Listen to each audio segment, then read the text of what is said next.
ceux dont le cœur est établi pour servir Dieu. Galates 1, versets 10 à 12. Et maintenant, est-ce la faveur des hommes que je désire ou celle de Dieu? Est-ce que je cherche à plaire aux hommes? Si je plaisais encore aux hommes, je ne serais pas serviteur de Christ. Je vous déclare, frères, que l'évangile qui a été annoncé par moi n'est pas de l'homme, car je ne l'ai ni reçu ni appris d'un homme, mais par une révélation de Jésus-Christ. Aujourd'hui, au travers de la foi de l'apôtre Paul, je voudrais vous expliquer quel genre de cœur devrait avoir un serviteur de Dieu. Paul est universellement reconnu comme un serviteur de Dieu. Le fait qu'il soit indubitablement serviteur de Dieu vient de ce qu'il n'a cherché à plaire ni aux hommes ni à lui-même, mais prêcher l'évangile de l'eau et de l'esprit, selon la volonté de Dieu le Père et de Jésus-Christ, et garder sa foi dans cet évangile en toutes circonstances. Il est écrit en Galates 1, verset 10 « Et maintenant, est-ce la faveur des hommes que je désire ou celle de Dieu? Est-ce que je cherche à plaire aux hommes?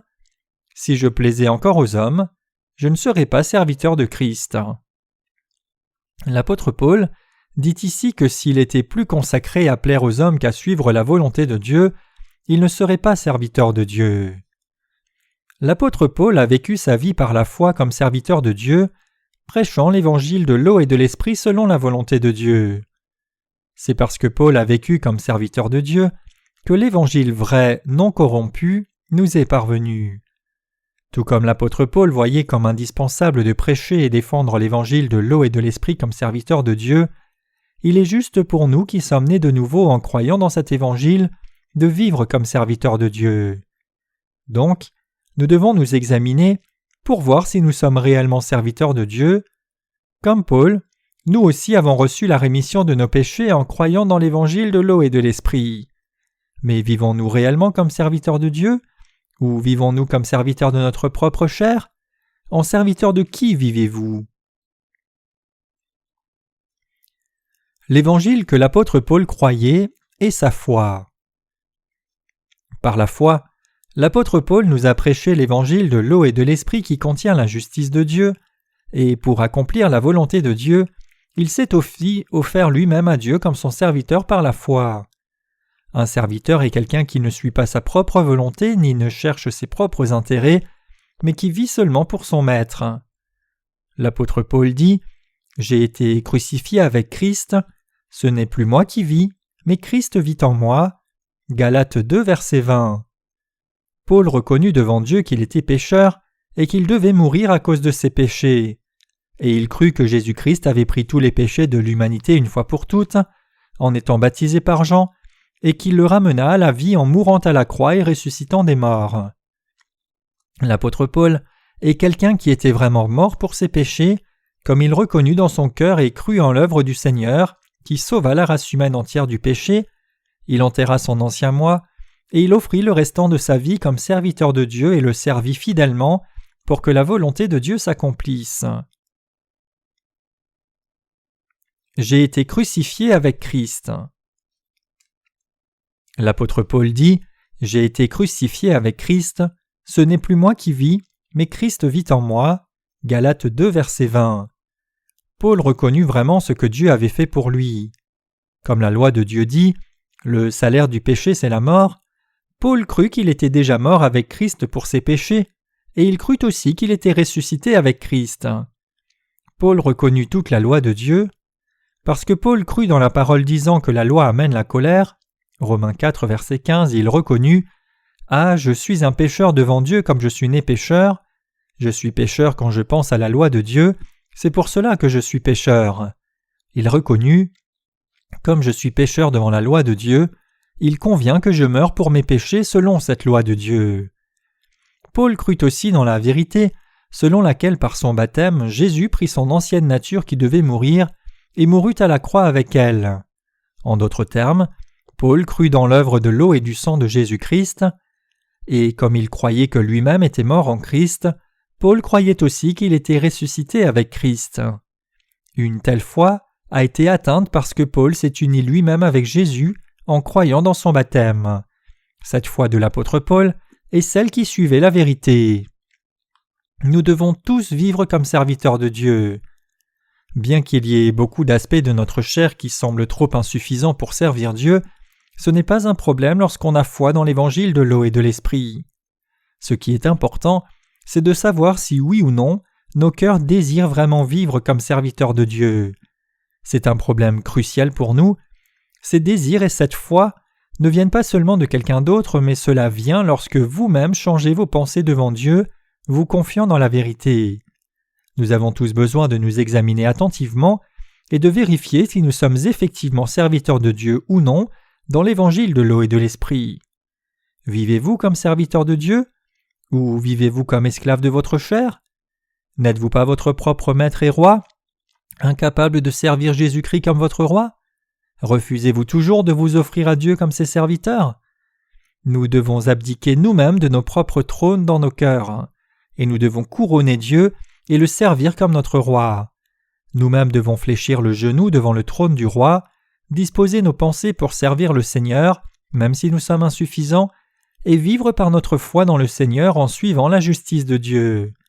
Selon que nous établissons nos pensées et notre foi devant Dieu, nous pouvons soit devenir les précieux serviteurs de Dieu, soit rester incapables de servir le Seigneur. Avant tout, nous devons établir nos pensées pour vivre comme serviteurs de Dieu. Chacun doit maintenant choisir de vivre comme serviteur de Dieu ou serviteur des hommes. Nous devons réaliser ici que si nous ne vivons pas comme serviteurs de Dieu, nous risquons bien de vivre en ennemis. Il m'a fallu 10 longues années croyant en Jésus avant que je ne réalise la vérité de l'évangile de l'eau et de l'esprit révélée en Matthieu 3 versets 13 à 17 et ne reçoive la rémission de mes péchés. En même temps, alors que je réalisais qu'il n'y avait personne dans ce monde qui prêchait l'évangile de l'eau et de l'esprit, j'ai renoncé à toute ma vie passée que je vivais pour moi-même et j'ai établi mon cœur pour vivre pour Jésus-Christ. Pour répandre l'évangile de l'eau et de l'esprit dans le monde entier, j'ai décidé de mettre ma vie privée derrière moi pour vivre comme un serviteur de Dieu. Sachant qu'il n'y avait personne, nulle part dans ce monde qui prêchait l'évangile de l'eau et de l'esprit, je ne pouvais pas garder la bouche fermée. Je me suis rappelé de ce qu'a dit le Seigneur.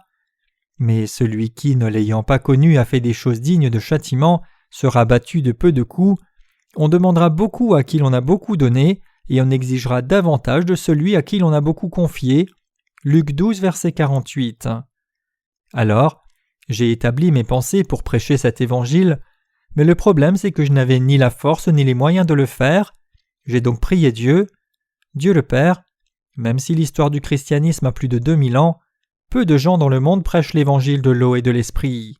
Seigneur, même si je suis ignorant, je sais que la lignée des prédicateurs de l'évangile de l'eau et de l'esprit ne peut pas se trouver dans le monde. Père, je dois prêcher cet évangile, alors donne-moi la force et des ouvriers pour le faire. Mon Seigneur, donne-moi la force de prêcher l'évangile de l'eau et de l'esprit de par le monde. Je te demande de me fortifier, Seigneur, pour que je répande cette foi en toi et cet évangile de vérité. Dieu a répondu à toutes mes prières car il est fidèle. Il m'a donné des ouvriers et son Église, et a pourvu à tout pour que je répande l'évangile de l'eau et de l'esprit de par le monde entier. Le Seigneur m'a permis de vivre une vie nouvelle, comme serviteur de la justice de Dieu. Maintenant, l'évangile que mes collègues et moi devons croire et prêcher ensemble est le suivant. Quand Jésus fut baptisé au Jourdain par Jean-Baptiste, il accomplit toute la justice de Dieu en prenant tous les péchés du monde sur lui. Comme tous nos péchés ont été transférés ainsi sur Jésus par ce baptême reçu de Jean, il a pu porter les péchés du monde à la croix et être crucifié, puis ressuscité des morts. Il put devenir notre Sauveur une fois pour toutes. Le Seigneur a ainsi accompli toute la justice de Dieu. Maintenant, même si nos actes peuvent être insuffisants, si seulement nous croyons dans la justice de Dieu accomplie par Jésus de la sorte, alors nous pouvons être purifiés de tous nos péchés et atteindre le salut. Une fois que j'ai cru dans l'évangile de l'eau et de l'esprit, le Seigneur m'a donné un cœur pour vivre comme serviteur de Dieu qui suit sa justice. Même depuis, j'ai toujours voulu obéir quelle que soit la volonté du Seigneur. J'ai appris que c'était la vie que tout serviteur de Dieu devait vivre, et j'ai cherché à ne renier et vivre seulement que pour l'expansion du royaume de Dieu. Ce que je ne savais pas n'a pas été un obstacle à cet effort, car c'est en ordre si seulement j'essayais d'apprendre, et j'ai commencé à travailler pour l'œuvre juste de Dieu, croyant et décidant du fond de mon cœur que je marcherai toujours selon la volonté du Seigneur. C'est pour cela que je sers maintenant le Seigneur, l'Évangile et le peuple de Dieu, avec le cœur établi comme serviteur de Dieu. Le Seigneur a voulu que nous répandions l'Évangile de l'eau et de l'Esprit dans le monde entier en mettant notre foi en lui. Je n'ai pas considéré l'évangélisation mondiale comme étant difficile. Les serviteurs de Dieu devaient seulement assigner des tâches correspondant aux ouvriers et saints doués, et si ceux à qui l'œuvre de Dieu est confiée se trouvent de plus en plus insuffisants, tout ce qu'ils doivent faire, c'est se confier encore plus au Seigneur, s'appuyer sur lui et le prier, et vivre par la foi. C'est ainsi que nous avons été capables de répandre l'Évangile dans le monde entier par notre ministère de littérature chrétienne jusqu'à ce jour. Maintenant, quoi que Dieu veuille, nous devons le servir par la foi. Quand il s'agit de croire et servir l'Évangile de l'eau et de l'Esprit, et de vivre comme serviteurs de Dieu, tout ce que nous devons faire, c'est de vivre selon que le Seigneur soit honoré ou non par notre œuvre. Si le Seigneur trouve son plaisir dans notre œuvre, alors je ne peux que faire cette œuvre-là avec mes collègues. Tout ce que nous avons fait jusqu'alors l'a été par Dieu lui-même. C'est Dieu qui nous tiendra fermes et agira au travers de nous. Nous travaillons maintenant à répandre l'Évangile de l'eau et de l'Esprit, mais cette œuvre n'est pas venue de pensée d'homme. Si cette œuvre venait de l'humanité, nous l'aurions arrêtée depuis longtemps. Si nous avons fait l'œuvre par notre propre justice, nous l'aurions quittée en chemin. Si nous avions été obsédés par nos propres œuvres, nos cœurs seraient devenus si arrogants qu'ils se prévaudraient. S'il y a quelqu'un dans ce monde qui ait fait autant pour l'œuvre de Dieu que nous en avons fait, qu'il se présente. Nous n'aurions pas pu vivre non plus par notre foi dans le Seigneur jusqu'à ce jour. Nous avions tous tant de manques, et nous ne pouvons même pas prétendre avoir fait quelque chose de notre vie. C'est précisément pour cela que nous nous appuyons sur le Seigneur et que nous recevons son aide sincèrement. Si nous étions arrogants et si nous pouvions faire les choses facilement par nos propres forces, nous serions-nous appuyés sur le Seigneur ne serait-ce qu'un peu ? Ceux qui sont convaincus de leur propre mérite et pleins de leur propre ego ont du mal à vivre près du Seigneur et à lui faire confiance. Comme tout le monde est imparfait, on ne peut vivre dans la justice qu'après avoir reçu l'aide du Seigneur. Nous ne devons pas nous surestimer, car il y a encore beaucoup de travail à faire. C'est grâce à la puissance et aux bénédictions de Dieu que nous avons pu servir l'Évangile de l'eau et de l'Esprit jusqu'à maintenant. Nous devons pleinement réaliser que tout ce que nous avons accompli l'a été par le Seigneur. Nous devons tous garder notre foi comme serviteurs de Dieu. Il convient que ceux qui ont reçu la rémission des péchés établissent leur cœur comme serviteurs de Dieu. La différence dans la foi est déterminée par les pensées qui sont ou non établies pour servir Dieu. Bien plus encore que de connaître des passages bibliques et avoir des plans pour prêcher la parole de Dieu, il est important d'avoir des pensées établies pour vivre comme serviteurs de Dieu. Nous devons disposer nos cœurs pour vivre comme des serviteurs devant le Seigneur, et nous devons vivre en fonction de cela. Devant Dieu, nous devons apprendre à établir nos cœurs comme serviteurs par la foi. Quand des gens se marient, le président de la cérémonie demande « Prends-tu cette femme pour épouse, pour la garder dès ce jour, pour le meilleur et le pire, dans la maladie et la santé, pour l'aimer et la chérir jusqu'au dernier jour ?» Le fiancé dit alors « Oui ». De même, comme serviteurs de Dieu suivant sa volonté, il convient que nous vivions pour cette volonté de Dieu seul, en temps de succès comme en temps de trouble. Nous devons donc apprendre de l'apôtre Paul comment placer nos cœurs. Nous ne devons pas seulement essayer de voir comment les gens qui nous ont précédés ont interprété la Bible, prêché et exercé le ministère. Bien sûr, ces aspects ne sont pas si importants quand on en vient à vivre vraiment comme serviteurs de Dieu. Pour ceux qui croient dans l'évangile de l'eau et de l'esprit, Dieu a changé leur cœur en vase pour faire son œuvre, donc tout ce que nous devons faire, c'est servir le Seigneur selon la façon dont il a fait de nous ses outils. Quand je regarde mes collègues et frères et sœurs, je regarde si leur cœur est établi comme serviteur de Dieu. Si nous voulons vivre devant Dieu comme serviteurs, les mérites et démérites de notre chair sont insignifiants. Devant Dieu, notre propre justice n'est rien. La justice humaine est brisée par un seul souffle devant Dieu. Dieu approuve ou désapprouve notre foi selon la façon dont nous croyons en sa justice. Ainsi, Il y a des choses que nous devons chercher quand nous nous examinons comme ses serviteurs. Avons-nous vraiment foi dans l'évangile de l'eau et de l'esprit? Avons-nous uni nos cœurs à Jésus-Christ?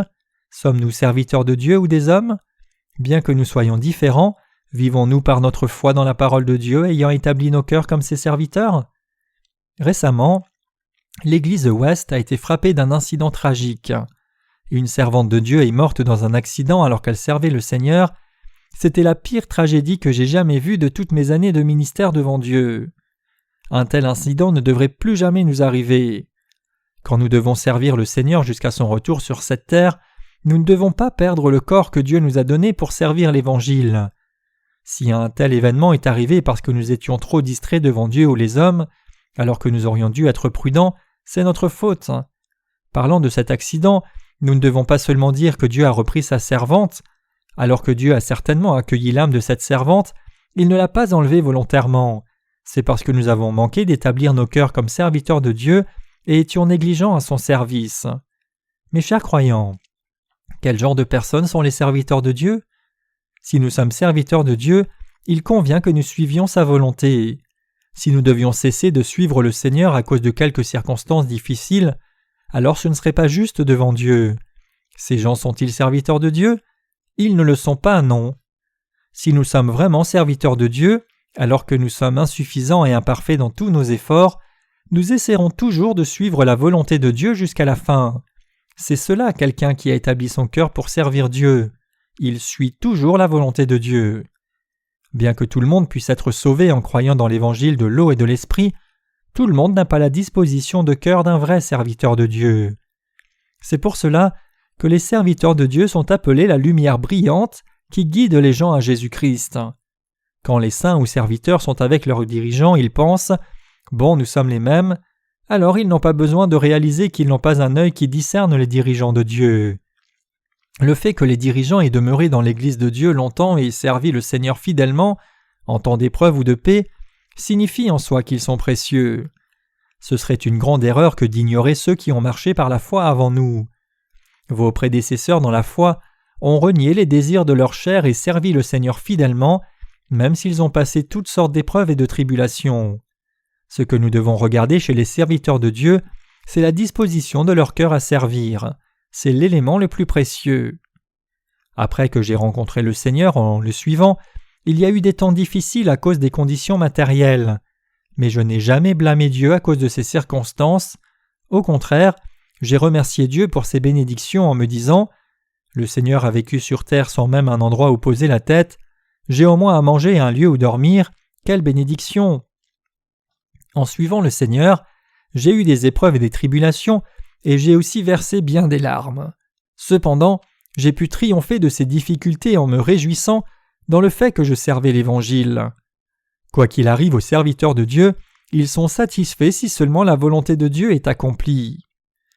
Si les gens ne pensaient qu'à leur survie, ils y arriveraient tous, riches et pauvres. La seule différence, c'est la qualité de vie, mais autrement, tout le monde peut arriver au bout d'une façon ou d'une autre. Autrement dit, les circonstances de la chair ne sont pas un grand problème. Ce qui est dur pour les serviteurs de Dieu, c'est que les gens rejettent l'Évangile et refusent d'y croire. Même si Dieu nous a dit que ceux qui ont faim et soif de sa justice sont bénis, ces gens n'ont pas faim et soif de la justice de Dieu, et c'est pour cela que les serviteurs de Dieu ont du mal avec cela. Et ce n'est pas parce que les gens ne peuvent pas se nourrir des choses de la chair qu'ils passent des temps difficiles, mais parce qu'ils n'arrivent pas à marcher par la foi dans la justice de Dieu, alors qu'en fait, tout ce qu'ils ont à faire, c'est de vivre dans cette justice de Dieu. Je vous encourage tous, les ministres et leurs épouses, à avoir la foi des serviteurs de Dieu et à vivre avec un cœur disposé. Nous vivons déjà comme cela, mais je vous exhorte encore une fois à continuer de vivre vos vies fidèlement comme serviteurs de Dieu. Nous devons nous rappeler qu'il nous est indispensable d'établir notre foi et nos cœurs comme serviteurs de Dieu. Indépendamment des résultats bons ou mauvais que nous avons, tout ce que nous devons faire, c'est vivre selon la justice de Dieu. Voilà la vraie foi bénie. Nous répandons maintenant l'évangile de l'eau et de l'esprit dans le monde entier. D'où vient cet évangile? L'apôtre Paul dit en Galates 1, versets 11 à 12, « Je vous déclare, frères, que l'évangile qui a été annoncé par moi n'est pas de l'homme, car je ne l'ai ni reçu ni appris d'un homme, mais par une révélation de Jésus-Christ. » Paul montre qu'à cet évangile de l'eau et de l'esprit ne venait pas de l'homme. C'est parce que Jésus-Christ lui avait montré l'évangile de l'eau et de l'esprit et le lui a fait connaître que Paul croyait cet évangile et le prêchait aux autres. Alors que nous prêchons l'évangile de l'eau et de l'esprit dans le monde entier, des gens nous demandent « Cet évangile est-il une doctrine spécifique à votre seule dénomination ? Quelle est la base biblique de cet évangile ?» Ces gens pensent que l'évangile de l'eau et de l'esprit pourrait venir de l'homme, mais ce n'est absolument pas le cas. L'évangile de l'eau et de l'esprit n'est pas un évangile d'homme. L'évangile de l'eau et de l'esprit est un évangile biblique. 1 Corinthiens 15, versets 3 à 4, et c'est l'évangile qui a accompli le plan de salut de Dieu en Jésus-Christ avant même la fondation du monde. Alors que Jésus-Christ lui-même vint sur cette terre, prit tous les péchés de l'humanité en étant baptisé par Jean à l'âge de 30 ans, mourut à la croix, ressuscita des morts et nous sauva, comment cet évangile pourrait-il être comparé à la doctrine humaine des prières de repentance ?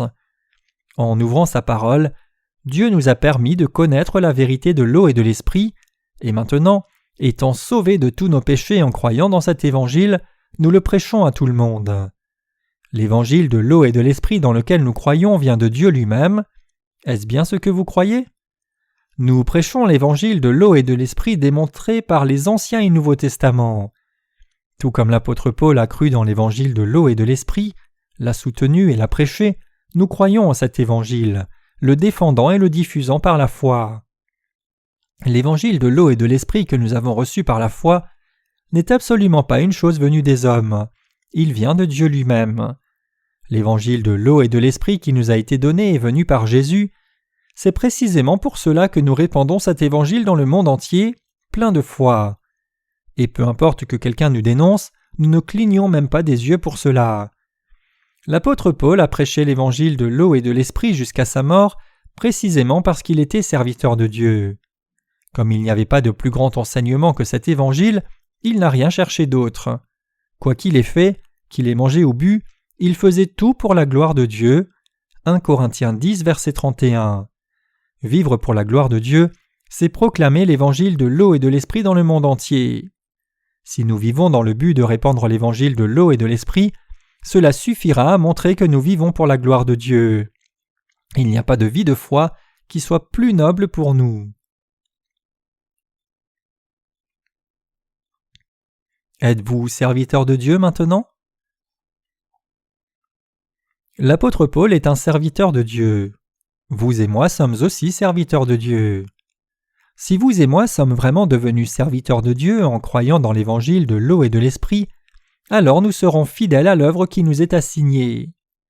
J'ai entendu récemment qu'un certain ouvrier était insatisfait dans son cœur en disant « Je serais si fidèle si j'étais désigné comme pasteur principal dans une église, mais hélas, ils ne me donneront jamais le poste », et il négligeait alors son ministère actuel de pasteur adjoint.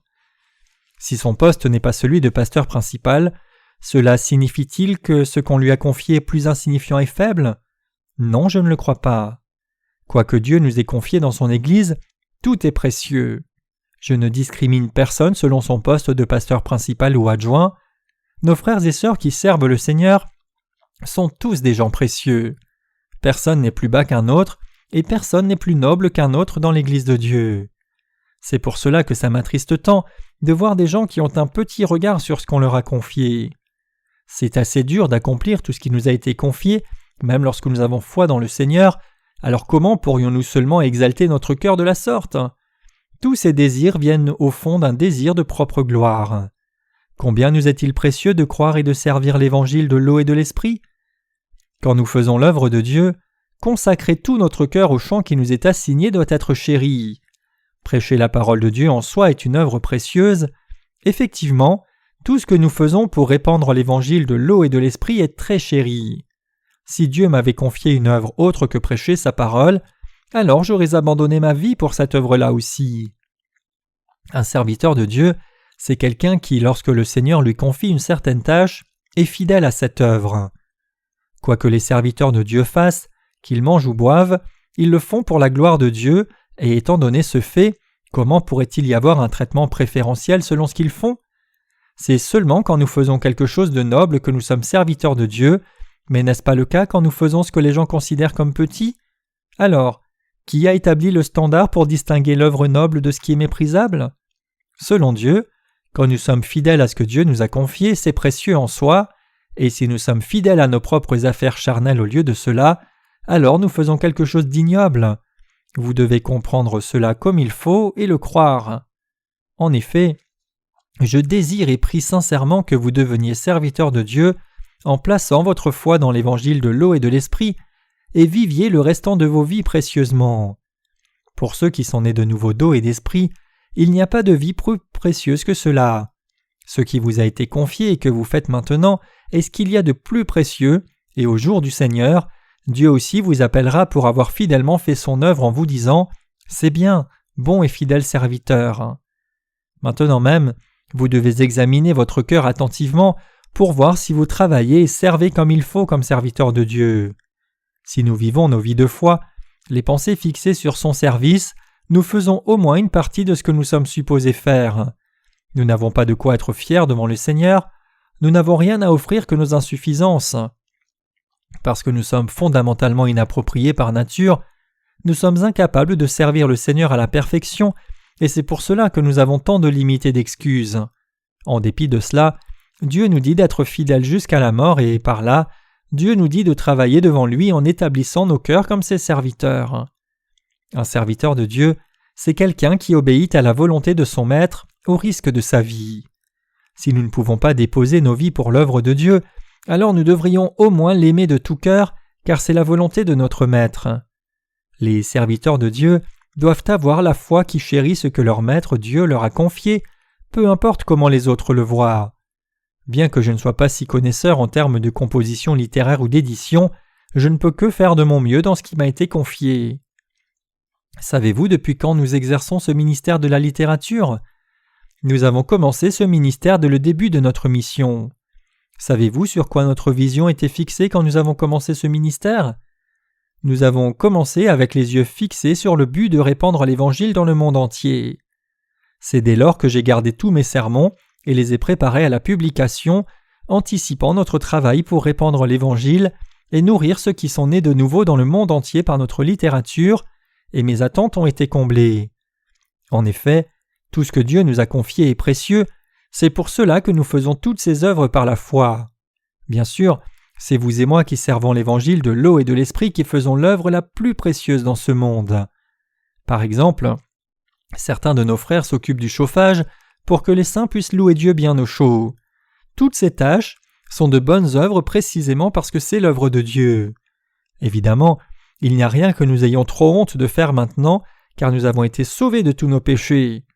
Parce que nous avons été sauvés de tous nos péchés et faisons l'œuvre de Dieu, peu importe où nous travaillons, nous sommes dans la confiance, et peu importe quel genre de travail est mal considéré par les gens de ce monde et que nous faisons, nous n'avons aucune honte du tout. Au contraire, c'est des gens du monde dont nous avons pitié, ils font pitié parce qu'ils n'ont pas rencontré le Seigneur. Tous nos ministres, frères, sœurs et ouvriers sont précieux.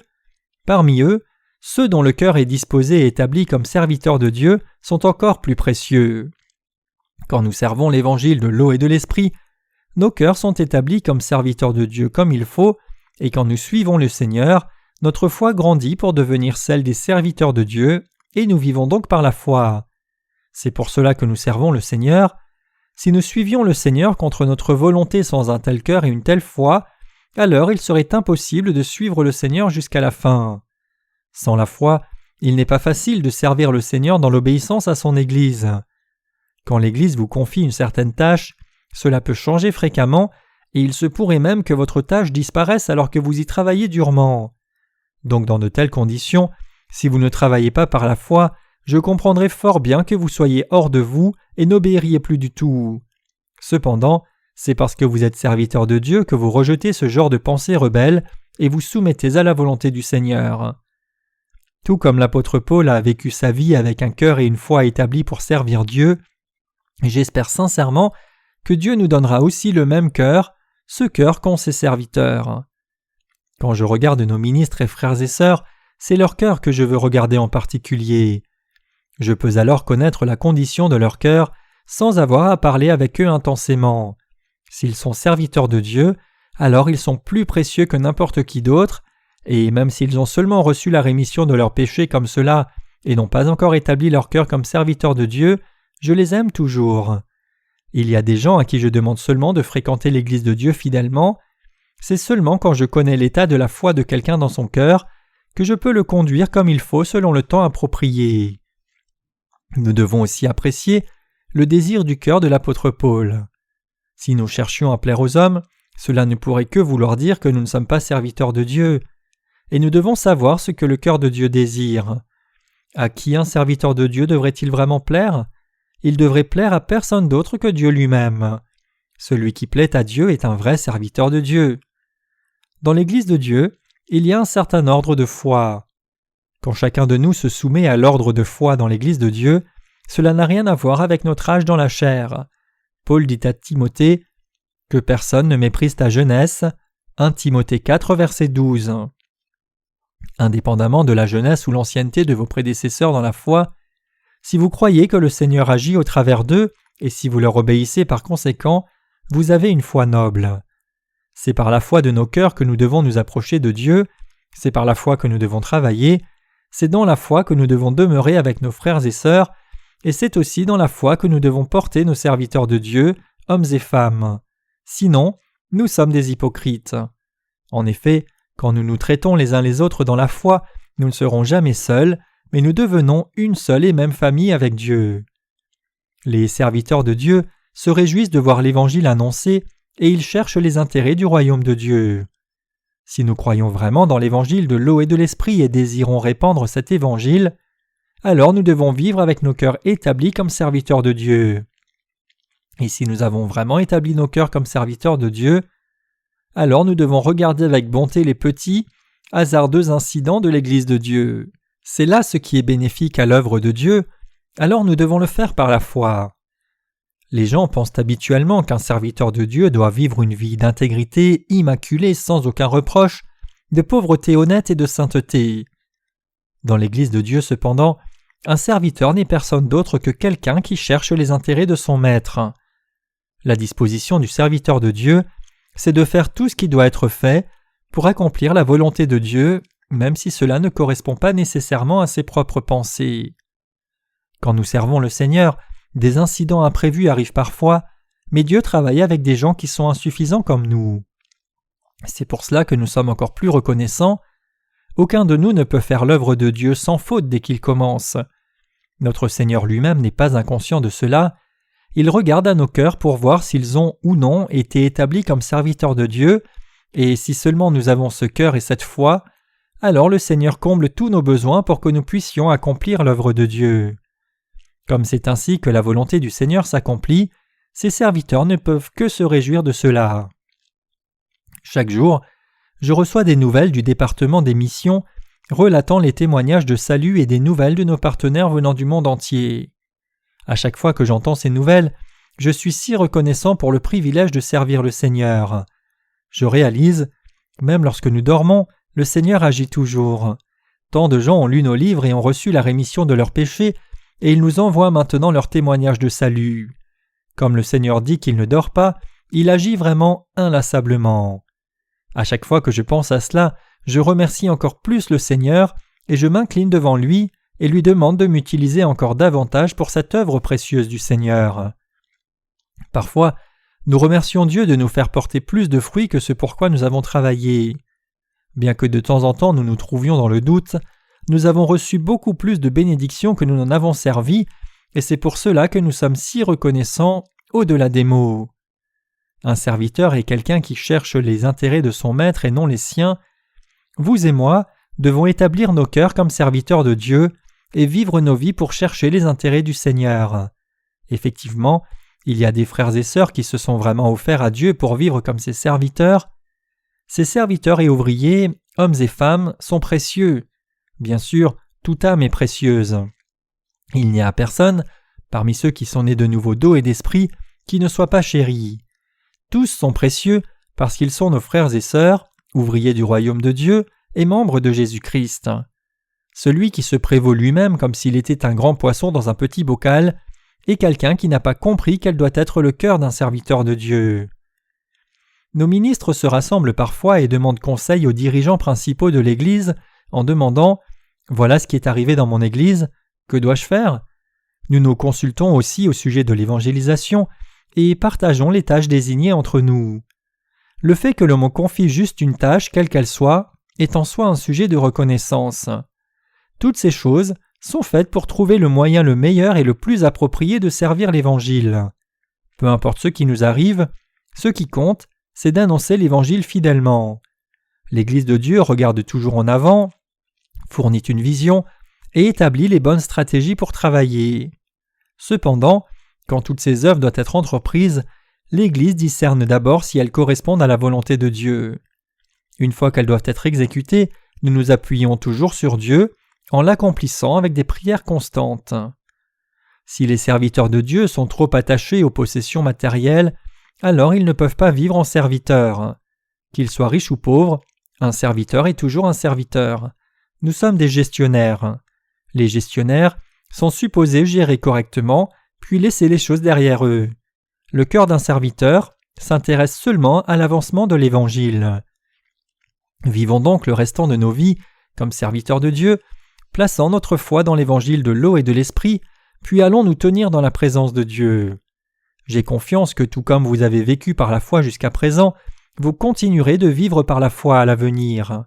Dans les jours à venir, nous ne devons jamais perdre notre disposition de serviteurs de Dieu, ni chercher notre propre bien-être et notre propre gloire, mais nous devons nous consacrer nous-mêmes à l'œuvre de Dieu et vivre nos vies par la foi entièrement pour sa justice. C'est alors seulement que nous pouvons marcher avec Christ et vivre nos vies en communion avec lui. Il y a tant de choses que je ne sais pas.